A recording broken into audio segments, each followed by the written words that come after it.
Ito pala po si Ate Pangit nagluluto ng gulay.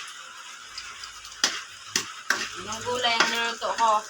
Ng kamote. Bago, ano yun?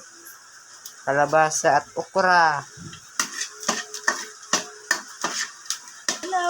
Good morning mga kapangit. Yan po, good Ito po yung morning. aking niluluto.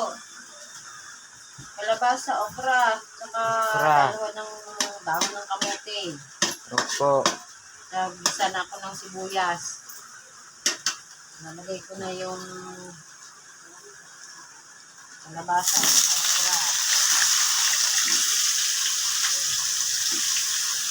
Yan po. Aw. Ito po, ayan na po. Yan. Pagkatapos ay painitin muna. Daw. Initin na, tapos na nga, nailagay na nga. Anin muna po. Yan. Maghihintay siya ng 2 minutes. Ito po.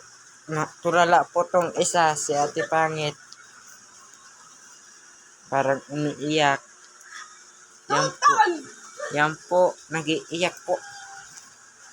Iniwan po siya ng asawa niya. Kaya ganyan po siya. Yan po. Para may kulang po sa pag-iisip. Yan po. Tutoy, alisin mo nga yung camera na. Sumisigaw-sigaw po siya dito minsan. Kung naaalala niya po yung asawa niya. Yan po. Ang ka na ay. Buang na siya. Sino yan? Kung sino po makakita na video na to. Ito po. Yan. Sumisigaw na po siya. Ulo ka talaga. Ta.